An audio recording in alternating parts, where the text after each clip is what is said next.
There are moments in life that arrive without warning, not the slow, creeping kind of change that gives a person time to brace and prepare, but the sudden, violent kind that rewrites everything in a matter of seconds, leaving behind a world that looks almost identical to the one that existed before, and yet is irrevocably different in every way that matters. Victoria Hayes knew exactly what it felt like to have her entire world collapse into a single, airless instant.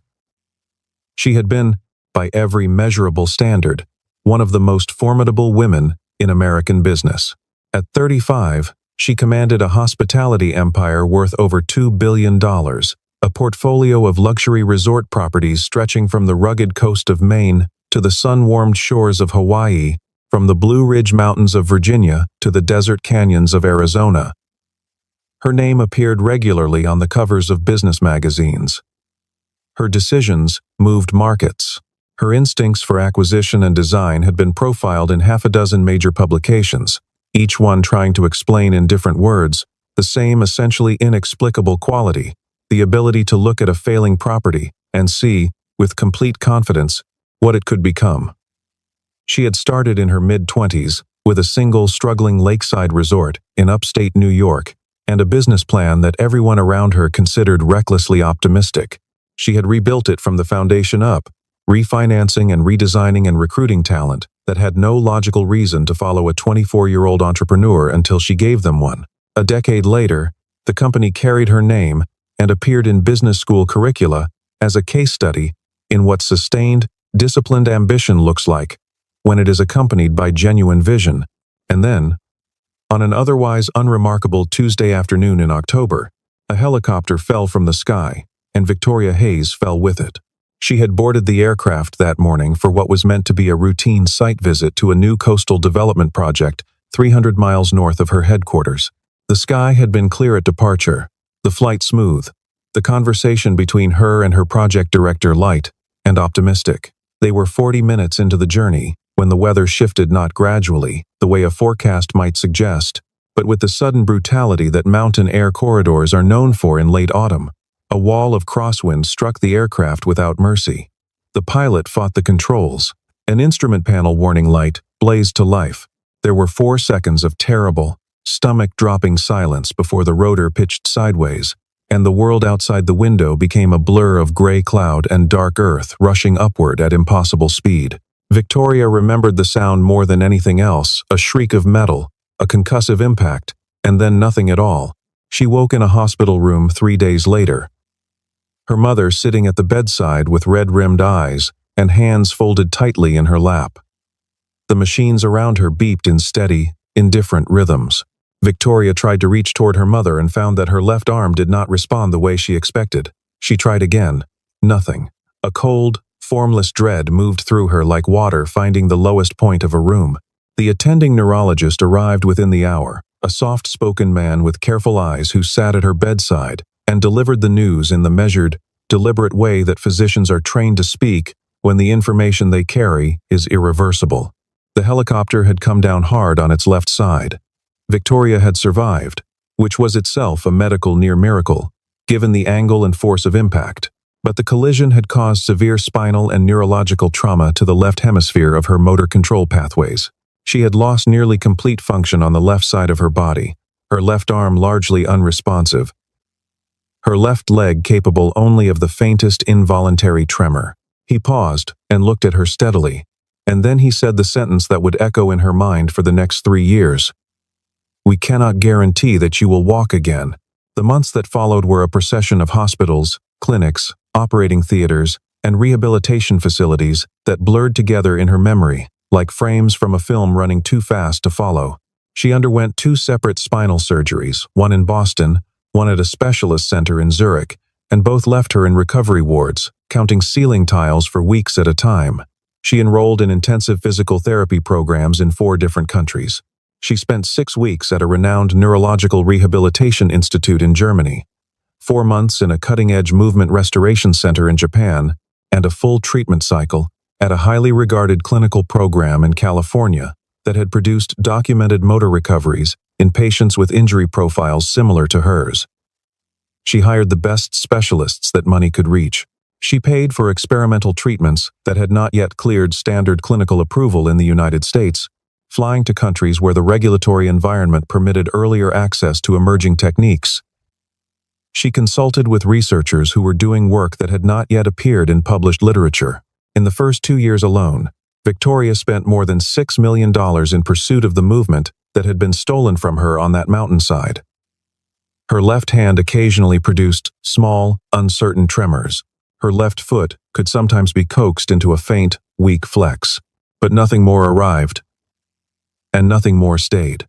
The specialists she consulted, each one accomplished, each one sincere in their effort, reached, with varying degrees of reluctance, the same wall. One of the most prominent neurologists in her care, a man who had spent his career restoring function to patients the broader medical community had abandoned, sat across from her in his Chicago office on a gray February morning, and spoke with a directness she had once admired in other people, and now found unbearable in herself. "Victoria," he said quietly, "we have reached the limit of what current medicine can reliably offer." She heard those words not as a professional assessment, but as a door closing. Something inside her, the relentless, forward-driving engine that had built her career from nothing, the part of her that had never once accepted a ceiling as permanent, went very, very quiet. She began, gradually, and then, all at once, to withdraw from the life she had known. She stopped returning calls from board members. She declined invitations from friends who had known her before the accident. People whose eyes still held the particular expression of someone trying to conceal grief and not quite succeeding. She resigned from her position as chief executive, transferring operational control to her chief operating officer with a terseness that surprised everyone who had ever worked alongside her. The Victoria Hayes, who had once filled every room she entered, now spent entire days in near silence, positioned in a motorized wheelchair before a window, watching the world outside proceed without her. She was 38 years old.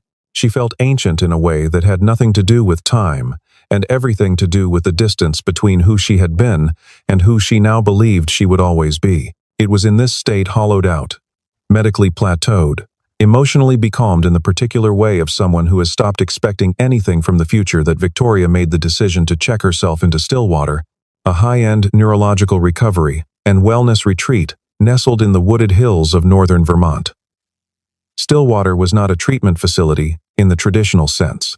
It offered physical therapy and occupational therapy and a rotating staff of consultants who came and went on scheduled visits, but its primary selling point was something harder to define in clinical language, a kind of dignified, unhurried quietude for people who had exhausted their options and needed a place to simply exist without the relentless pressure of being fixed. The rooms were beautiful. The grounds were carefully maintained and accessible by wheelchair on well-paved paths that wound between old-growth maples. The food was prepared by a professional kitchen and served with the kind of unhurried attention to detail that made meals feel like events rather than obligations. Victoria's attorney had put the purpose of the admission plainly when he helped her arrange it. Stillwater was a place to rest for whatever years remained. She had agreed without argument. She was done fighting, or so she believed, with a completeness that left very little room for doubt. Daniel Carter did not know any of this when he arrived for his Thursday morning shift at Stillwater. He had been working in the facility's maintenance department for going on 4 years, and in that time, he had developed a reputation among the full staff, medical and administrative alike, for being the person you called when the problem was complicated and the solution needed to be both correct and quiet. He was 38 years old, the same age as Victoria, though the two of them inhabited such different worlds that the coincidence would not have registered as meaningful to either of them had anyone pointed it out. Daniel was a single father. His daughter, Lily, was 9 years old and the uncomplicated, absolute center of his universe.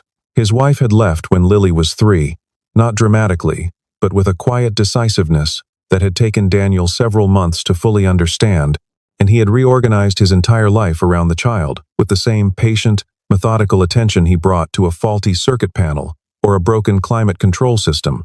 He lived modestly in a 2-bedroom rental 20 minutes from Stillwater. In a neighborhood where the houses were old, and the yards were small, and the neighbors knew each other's names, he He packed Lily's lunch every morning. He attended every school recital, every parent-teacher conference, every birthday party that required a grown-up to know where the nearest bathroom was. He was, in the particular and undervalued way of people who show up consistently without requiring acknowledgement, completely reliable.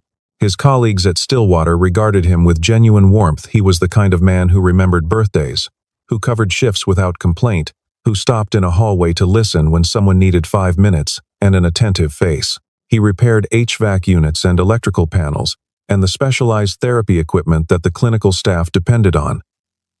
And he did it all with the same unhurried, methodical competence. He did not, by any traditional measure, stand out, which is perhaps precisely why he was in a position to see what he eventually saw. Daniel had taught himself piano in his mid-20s, during the years when money was tight and evenings were long, and he needed something to do with his hands that was neither destructive nor expensive. He was not a trained musician. He played with the careful, deliberate touch of someone who had learned everything from books and repetition, and a great deal of solitary practice rather than from instruction. But he played beautifully, in the particular way that self-taught musicians sometimes do, with a quality of genuine feeling that more technically accomplished players occasionally lack entirely. Stillwater's main common room contained a mahogany upright piano that the facility had acquired years earlier and that almost no one played.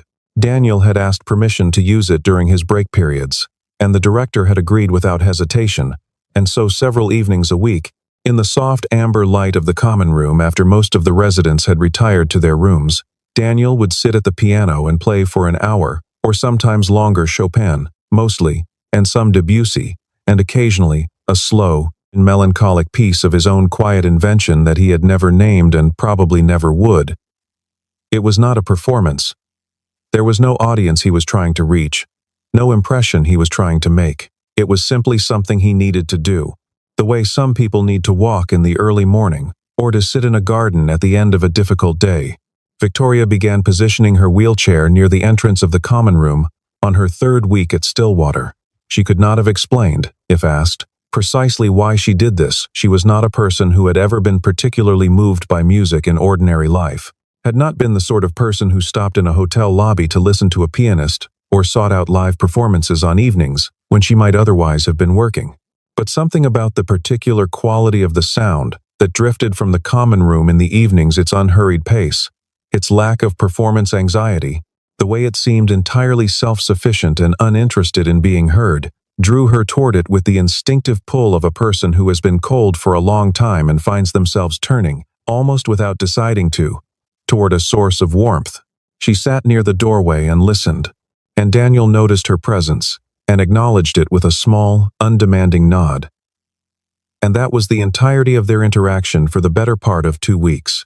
They existed alongside each other, in the quiet way of people who share a space without yet sharing anything else, their lives running along parallel lines that had not yet found a reason to meet. It was on a Wednesday evening in late spring, with the windows of the common room propped open, and the Vermont night air carrying the clean smell of pine and recent rain, that Daniel first saw it. He was playing a slow nocturne, one of the gentler Chopin pieces, a composition that moved like a careful and honest conversation between two people who were trying to tell each other something difficult when something at the periphery of his vision caught his full attention. He slowed without stopping, and turned his head slightly, and looked at Victoria, who was sitting in her usual position near the far wall with her eyes closed, and the toes of her left foot, which had been diagnosed as functionally non-responsive for 3 years, were moving. Not dramatically, not the kind of movement anyone would write home about, just a small, rhythmic curl and release, almost imperceptible, keeping time with the slow pulse of the melody, as though something buried very deep in her nervous system was answering the music without consulting the rest of her. Daniel stopped playing. The movement stopped. He sat for a long moment and thought, with considerable certainty, that he had been mistaken, that he had seen what a person in his position naturally wants to see, which is someone getting better, because it is the kind of place and the kind of work that makes a person want to believe in that. He filed the observation away as probably unreliable and went home. The following evening, he played again, and this time he watched deliberately. Victoria's left toes moved again, the same subtle rhythm, the same quality of involuntary, almost unconscious response, as though some deeply buried pathway was receiving a signal that the rest of the body did not know about. He stopped playing. The movement stopped. He sat for a long moment in the quiet room. And then he began to understand, with a certainty that was quiet, but not small, that what he was witnessing was not a coincidence and was not something he had imagined. Over the next 3 weeks, Daniel kept what could only be described as a field journal. He began varying the pieces he played each evening, moving methodically between Chopin and Debussy and Bach, testing whether the response was consistent across different styles or particular to certain harmonic and rhythmic structures. He noted the time of each session, the tempo and key of the music he was playing, the duration of the observable response in Victoria's left foot, and his best estimate of its intensity. He observed that the movement was most pronounced during passages in minor keys at slow to moderate tempos, and nearly absent during faster, more percussive pieces. He noted that a particular Chopin nocturne in B-flat minor produced the most consistent and most sustained response of anything he played, and he began using it as a kind of baseline measure. He filled a small, spiral notebook with observations written in his careful, even handwriting. He was not a scientist, and he knew he was not a scientist, and he made no claims in his notebook beyond what he had actually seen. He simply documented, with the patience and precision of someone who had spent his career solving problems through careful observation, what the evidence in front of him said. He brought this notebook to a night shift nurse named Patricia first, spreading it open on the nursing station counter, and walking her through what he had observed over 3 weeks of careful documentation. Patricia was a capable and deeply experienced woman who had worked in neurological care for over 15 years, and she listened to Daniel with the attentive courtesy of someone who has learned to take non-medical staff seriously without necessarily taking their conclusions seriously. She reviewed his notes. She asked several clarifying questions, and then she explained, gently and without any condescension, what she had concluded before he finished speaking. Involuntary muscle contractions were not uncommon in patients with spinal cord injuries of this type, particularly in response to environmental stimuli, including sound. The movement he was describing was almost certainly a low-level spastic response, medically unremarkable, clinically insignificant, and not indicative of any meaningful underlying neurological activity. She said it kindly, and Daniel thanked her, and walked back to the maintenance wing carrying his notebook and the specific, uncomfortable feeling of a person who is certain that something is true and has no means of making anyone else believe it. He did not stop. He expanded his documentation, beginning to film short video clips on his phone during the evening session's steady, careful footage showing Victoria's left foot clearly within the frame, with the piano audible throughout. He was methodical about it. Consistent camera angle, consistent distance, consistent lighting. He filmed 17 separate sessions over 3 weeks. In each one, the movement was present during the music and absent when the music stopped. In the sessions where he transitioned abruptly from slower to faster pieces, the response diminished proportionally and then disappeared. He cross-referenced every video clip with his written notes, building a record that was, by the time he finished it, as clear and consistent and reproducible as anything produced by a piece of clinical equipment. The pattern was as legible as a heartbeat, and it said the same thing every time. He requested a meeting with Dr. Marcus Ellison, Stillwater's Director of Neurological Care, a distinguished clinician with decades of experience in neurorehabilitation and a publication record that any academic would have envied. Ellison was courteous, as he was with everyone at the facility, and he listened with the practiced patience of a man accustomed to receiving well-intentioned input from people who were not physicians. He explained that Victoria Hayes's case had been reviewed by some of the most experienced neurological specialists in the country over 3 years, and that the likelihood of a maintenance technician observing a recovery signal missed by that collective expertise was, while theoretically possible, statistically very small. He suggested the movement was probably artifact unconscious compensatory motion in adjacent muscle groups that could appear responsive but carried no meaningful neurological information. He thanked Daniel for his attentiveness to a resident's well-being and stood to indicate the meeting was concluding. Daniel sat in the chair across the desk and looked at the man for a moment without speaking. Then he placed his phone on the desk, opened the video gallery, and pressed play on the first clip. The room was quiet, except for the faint, small sound of piano music from the phone speaker and the unmistakable image of Victoria Hayes's left toes moving in clear, rhythmic response to it. He played all 17 clips, one after another, without comment.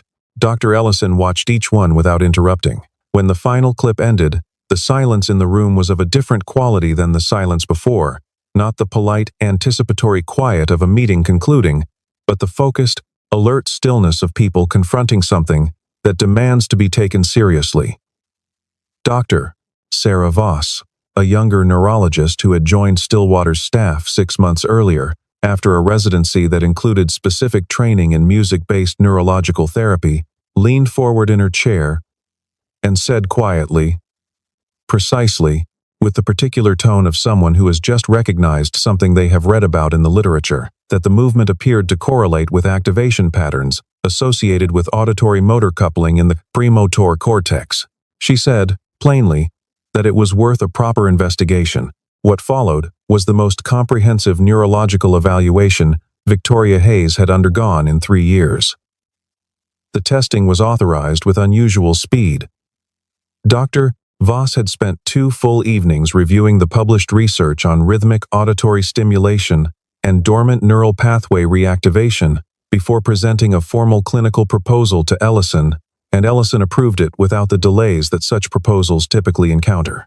The evaluation included functional MRI imaging, designed to capture real-time patterns of neural activation during musical stimulation, specialized diffusion tensor imaging, to map the structural integrity of the remaining motor pathways in detail, and a new battery of electrophysiological assessments measuring actual electrical signal propagation along the damaged spinal corridors. The process took 4 days. Victoria submitted to it with the careful, controlled compliance of a person who has learned, through years of disappointment, not to invest hope in any single procedure. The results arrived on a Friday morning, and brought the senior medical staff together in a way that Stillwater had not seen in years.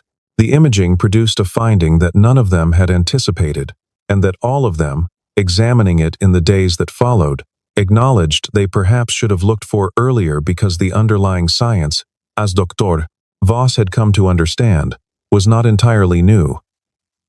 Victoria's motor pathways on the left side had not been severed. They had not deteriorated beyond any possibility of recovery.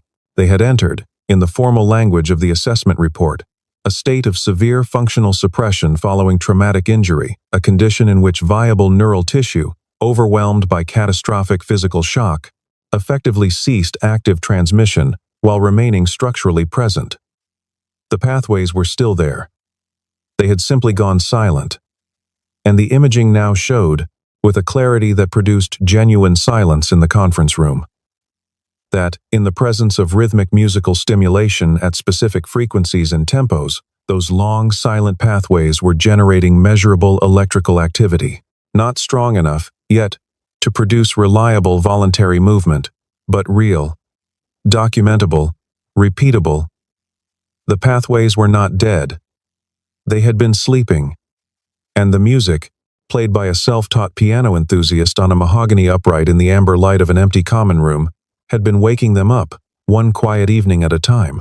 Victoria received the findings from Dr. Ellison himself on a Saturday afternoon, with Dr. Voss present and a clinical interpreter on hand to help translate the technical language into something a layperson could hold. Ellison was scrupulous about managing expectations. He spoke in careful, hedged language about preliminary indications and requirements for further study, and the importance of not treating a single finding as a guarantee. Victoria listened to all of it without interrupting. She held her hands folded in her lap and kept her expression composed in the disciplined way that years of boardrooms and difficult conversations had trained her to compose it. And when Ellison finished speaking, and the room was quiet, something behind her eyes changed. Not dramatically. Not with the cinematic, sudden release that the moment might have seemed to deserve. It was slower than that, a gradual thawing, a careful unclenching. Like ice beginning to give from the inside. Her chin trembled once, and then the tears came, and she did not try to stop them, or manage them, or transform them into something more controlled. She pressed her hand over her mouth and wept with the full-body intensity of a person releasing something that has been held under enormous pressure for an enormously long time. 3 years of clinics and surgeries and sealing, tiles, and the particular grief of being told, in the kindest possible language, that the life she had known was finished. She wept for all of it, and she wept most quietly, most privately, for the fact that a man with a spiral notebook and a phone and 17 video clips had refused, with no incentive and no obligation, to let what he saw go unseen. The treatment program that Dr. Voss designed was unlike anything Stillwater had previously implemented. It combined rhythmic auditory stimulation at precisely calibrated frequencies with targeted electrical neuromodulation, low-level electrical currents applied along the dormant pathways to amplify the neural signals that music had begun to generate. The electrical stimulation produced a deep, bone-level ache that Victoria had not anticipated and that her prescribed medications could only partially manage. The therapy sessions lasted 90 minutes each morning and were followed by physical rehabilitation work that pushed her left side to respond to signals it had not received meaningful instruction from in 3 years. The muscles had atrophied from sustained disuse. The coordination between the gradually reactivating neural signals and the physical structures they were supposed to command was erratic in the early weeks, not the clean, linear progress that the optimistic version of the treatment had promised, but a frustrating, unpredictable oscillation between days of real gain and days of apparent regression that erased what the previous days had built. There were sessions when Victoria lay on the therapy table and concentrated with everything she had and felt only the familiar absence, the awful, hollow quiet, where sensation and response should have been. On those days, she wanted to stop. She could not walk out, which carried its own bitter irony. But she wanted to. And the wanting was real. Daniel continued to come in the evenings and play. This had become, by quiet agreement between him and Dr. Voss, a formalized element of the treatment protocol. She had reviewed his original selection of pieces and worked with him to identify the specific compositions that produced the most consistent neural activation in the imaging data, and Daniel had practiced those pieces more carefully than he had ever practiced anything in his life, learning every dynamic shift and every variation in tempo, until he could reproduce them as reliably as a recording. He sat at the piano 3 or 4 evenings a week and played while Victoria sat in the adjacent therapy room with sensors attached to her left leg, and the music came through the open doorway, and the machines recorded what her nervous system did in response. On the evenings when the formal session was over and the medical staff had gone home, Daniel would sometimes sit with Victoria in the common room while she rested from the day, and they would talk with the comfortable directness of two people who have stopped performing for each other about Lily, who had strong opinions about sandwiches and was learning to play chess, about the resort properties in the financial press that Victoria still followed with her old intensity, about the way the mountains looked in the hour before dark, when the light came low through the trees and turned everything briefly gold. Those evenings were not part of any clinical protocol, but they were, in their own way, as important to Victoria's recovery as anything that happened in the therapy room. He was there the morning she first moved her left foot voluntarily. It happened on a Tuesday, 7 weeks into the program, during a session that had been proceeding with the same slow uncertainty as all the others. Dr. Voss asked Victoria to try with everything she had, with complete concentration, to flex the toes of her left foot. Victoria had performed this exercise hundreds of times in 3 years and had become so accustomed to the absence that followed it that she now executed it with the mechanical resignation of a routine that she expected to produce nothing. She closed her eyes and sent the instruction downward, into the long, still corridor of her nervous system. She waited for the nothing, and then, arriving with a quality she would later describe as somewhere between electricity and warmth, she felt her toes move, not imagined it, felt it, the actual physical sensation of her own muscle responding to her own command. She opened her eyes and looked at her left foot, and her toes were curled upward, all 5 of them, small and stubborn, and entirely, unambiguously real. She stared at them for a long moment without speaking. Dr. Voss was on her feet before the silence ended. Someone in the room made a sound that was not quite a word and not quite a breath. Victoria looked up and found Daniel standing in the doorway. He had been passing on his way to repair a thermostat down the hall and had stopped without consciously deciding to.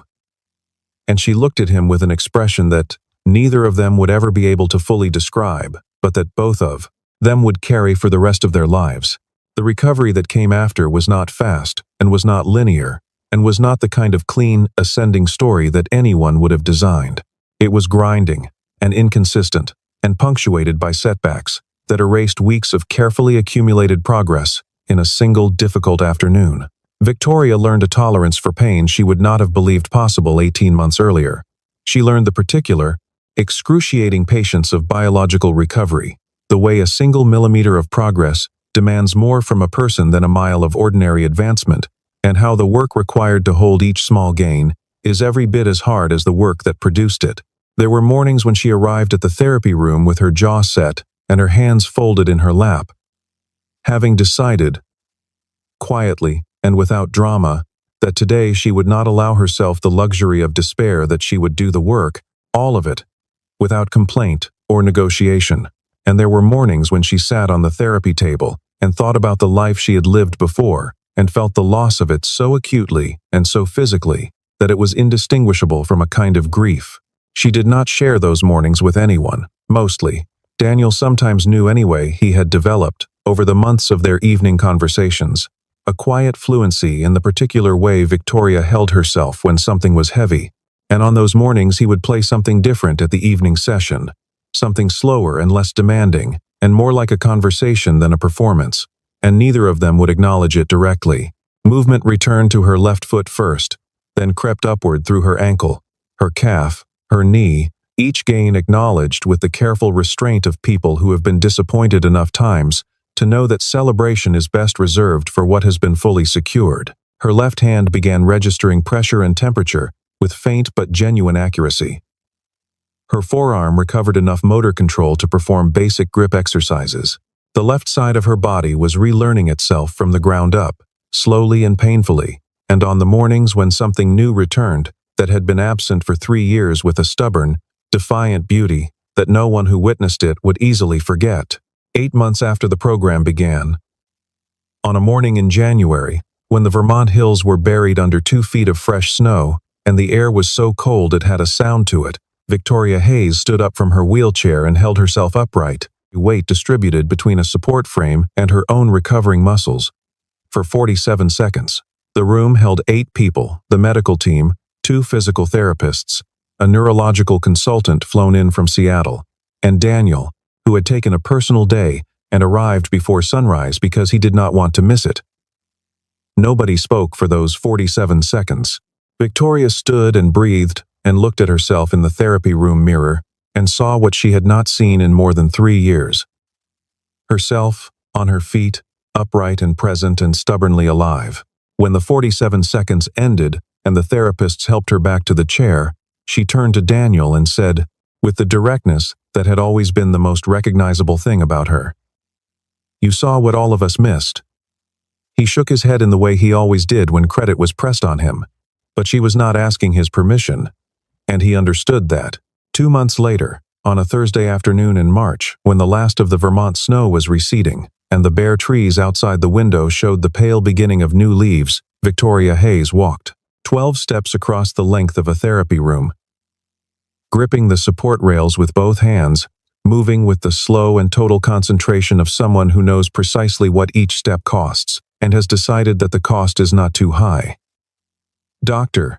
Ellison turned away from the room once during those 12 steps, briefly, before composing himself and turning back.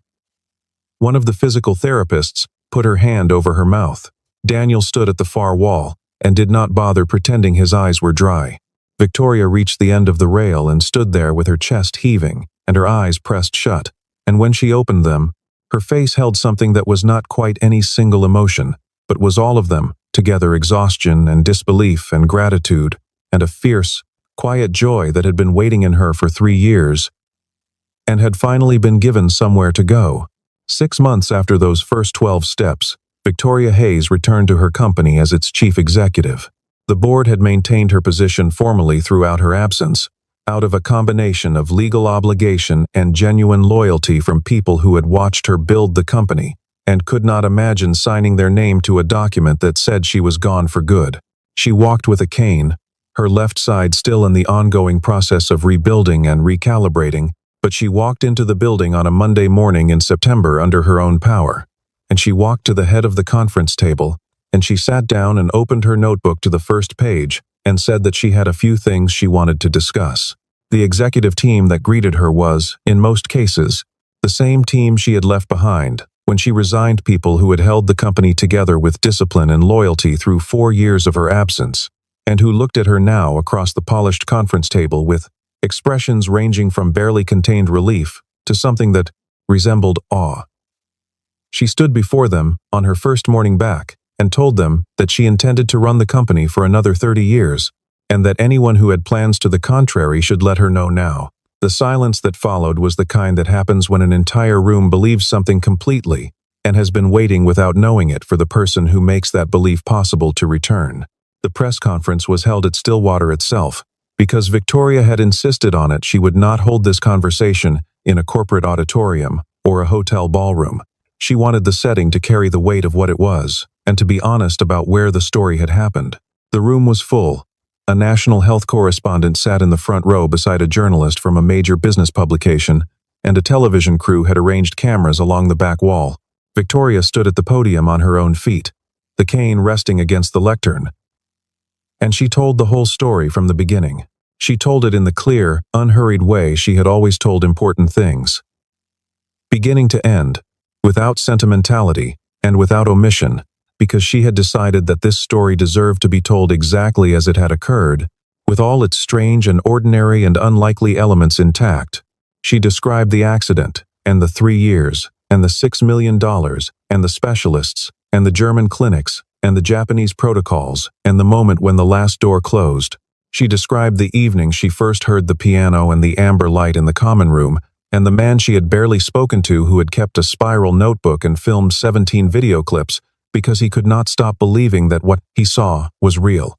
She described the meeting with Dr. Ellison, the imaging results, the program that Dr. Voss had designed, the Tuesday morning when her toes moved for the first time in 3 years and changed the direction of everything. She told all of it, clearly and without omission. And the room was very quiet throughout the particular stillness of people who recognize that something real is being said and do not want to interrupt it. Then she said Daniel's name, steadily and in full, and she described what he had done in terms that left no room for diminishment, or for the kind of accidental understatement that sometimes creeps into stories about ordinary people doing extraordinary things. Daniel was in the third row and had turned an impressive shade of red. Victoria held his gaze while she spoke, in the way she had learned over a long career to hold the gaze of things that mattered. She then announced 3 things that her legal team had spent 2 months preparing, and she announced them in the same order she had arranged them, not in the order of financial value, which would have placed them differently, but in the order of what she believed they meant.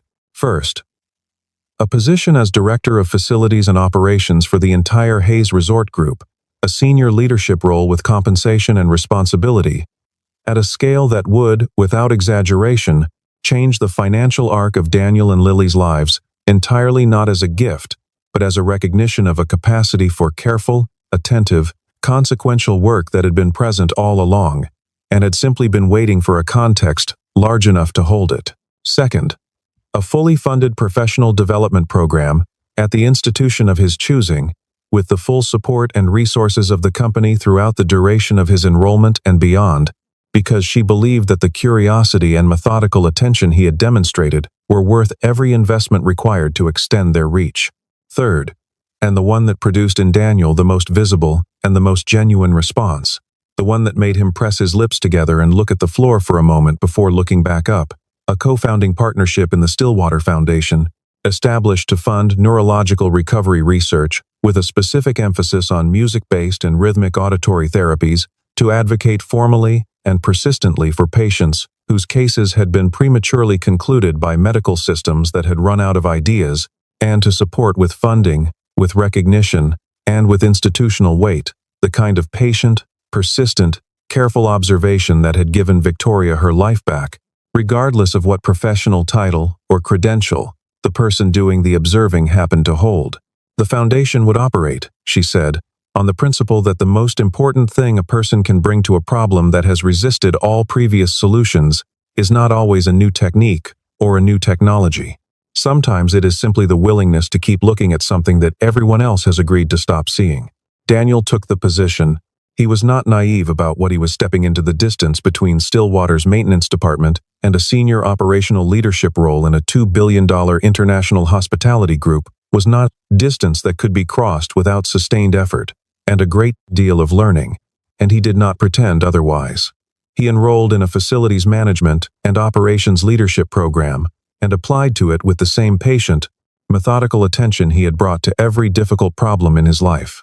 He continued to play piano in a dedicated therapy suite at Stillwater's expanded neurological program, now working alongside a team of trained music therapists with patients referred from hospitals and rehabilitation centers across the region.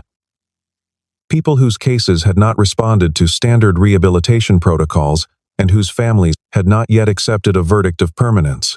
He was present at those sessions not as a clinician but as the thing he had always been, someone who showed up, paid attention, and refused to stop believing that what he saw was worth seeing.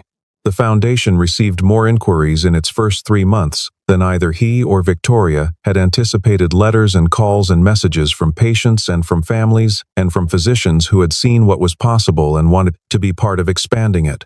He handled each inquiry the same way he had handled everything, one at a time, with care, without hurry. Lily, who was 10 by then, and possessed of a seriousness and perceptiveness that would have been remarkable in a person twice her age, told her father over dinner one night that she was very proud of him.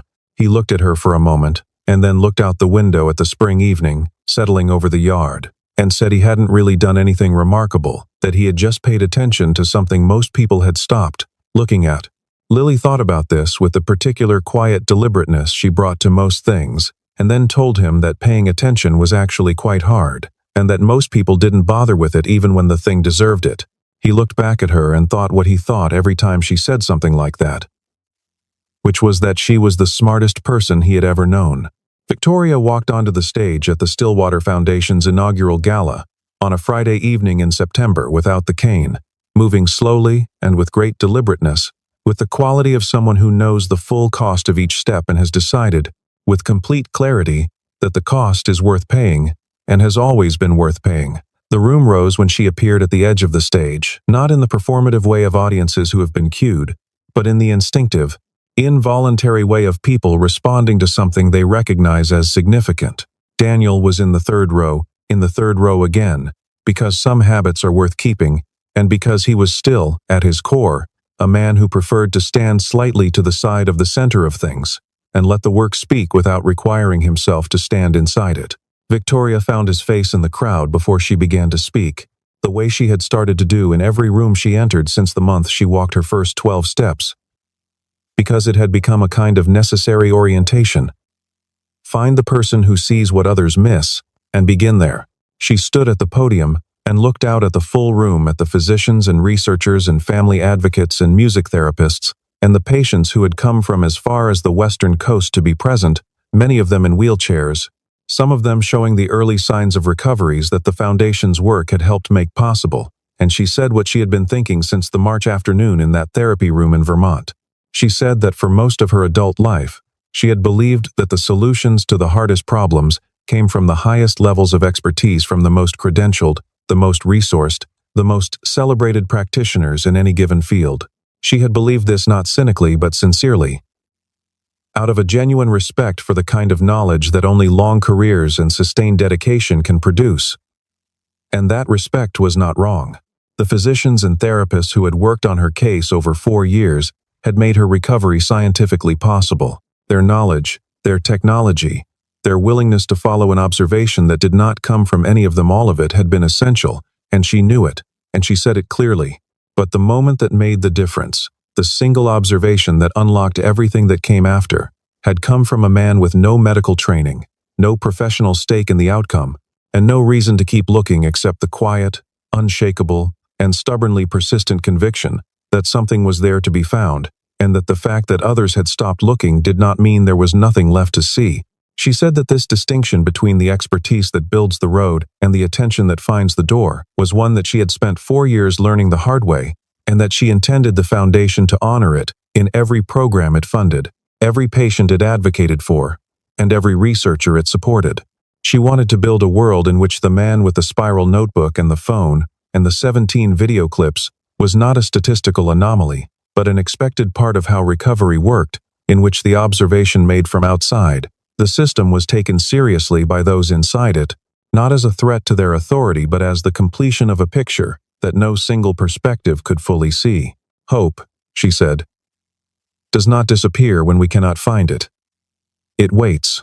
It waits with extraordinary patience, in quiet rooms and overlooked evenings, and in the bodies of people who have been told that their story is finished. It waits for someone who is willing to be still enough, and honest enough, and persistent enough to see what has been present all along. She paused, and the room held its breath, and she said that she was standing on her own 2 feet on that stage, because Daniel Carter had been that person for her, and that the rest of her life would be, in no small part, the ongoing answer to what that meant. Not luck, not coincidence, not a footnote in someone else's story about doctors and science and the march of medical progress. The most essential thing in any story of recovery. Someone who looked, and looked again, and refused to look away until the truth finally came clear. The applause that followed was the kind that happens in a room when something true has been said out loud, and everyone in it recognizes it at the same moment, not because they have been told to, but because it has landed in the place where they already knew it to be right.